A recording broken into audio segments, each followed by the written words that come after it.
Nagsalita na ang isa sa mga top contractor na sabit sa mga questionableng flood control project na siya rin kaibigan, kababayan at campaign donor pa ni SP Cheese Escudero. Git ng kumpanya, malinis ang kanilang track record. Narito ang exclusive agenda report ni Joash Malimban.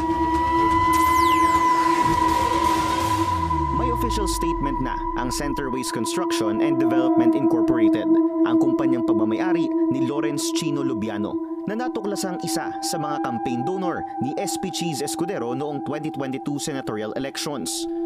Ang donation ni Lubiano umabot sa tumataginting na 30 million pesos. Sa pahayag ng kumpanya, sinabi nitong pasado sila lagi sa standards at specifications na required ng gobyerno. Never din daw silang humarap sa kahit na anong reklamo o kaso patungkol sa mga proyektong kanilang hinahawakan. Matagal na rin daw suportado ni Lubiano si Escudero dahil sa track record nito sa public service. Pero base sa pag-fact check ng Billionaire News Channel, tila hindi totoo na never naharap sa kahit na anong kontrobersya ang kumpanya. Base sa ilang local reports noong July 2022, minsan ang inimbestigahan ng Sangguniang Bayan ng Ginubatan sa Albay si Lubiano at si Farida Co, kapatid ni Ako Bicol Party List Representative Zaldi Co, dahil yan sa isa umanong palpak na flood control project. Pero base sa sumbong sa Pangulo.ph, may dalawa pang proyektong nahawakan sina Lubiano at Co sa Ginubatan. Isa na may target completion date na November 25, 2022 at nagkakahalaga ng halos 49.5 million pesos. At isa na may target completion date na June 20, 2023 na nagkakahalaga naman ng halos 99 million pesos.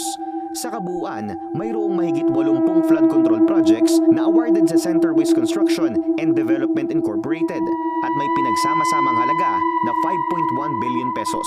Sa likod ng pagiging isa sa mga big-time contractors ng DPWH, napag-alaman ng Billionaire News Channel na isa si Lubiano sa mga key figure ng Cork Wine Bar and Shop. Isa siyang member ng Cork Elite, isang highly exclusive wine lounge na matatagpuan sa Bonifacio Global City at kilala ng iba bilang Billionaire Boys Club.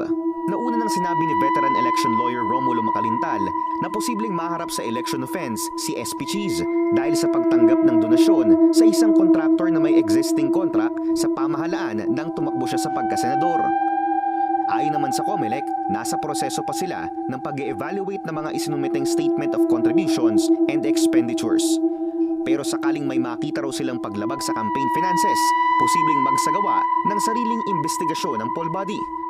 Ang COMELEC po ay nagpapail ng sarili yung PFAD namin, yung Political and Finance Affairs Department, na mas pinaigting namin ang kapangyarihan, mas in-strengthen namin. Sila po ay authorized na mag-file ng kaso laban sa mga kandidato kahit pananalo ng mga election offense cases. Tatandaan po ng lahat na ang isang election offense ay tumatagal ang prescriptive period ng 5 taon. And therefore, may jurisdiction pa rin po kami kahit natapos na ang ating halalan.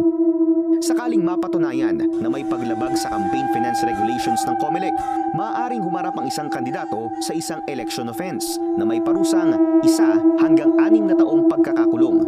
Sinubukan naming hingan muli ng statement si Lubiano at ang Centerways Construction and Development, pero hindi pa ito sumasagot sa aming mensahe. Para sa agenda, Joash Malimban, Billionaire News Channel. Manatiling nakatutok sa Billionaire News Channel. Sumubaybay sa aming social media accounts at mag-subscribe sa aming YouTube channel para sa mga bago at eksklusibong balita.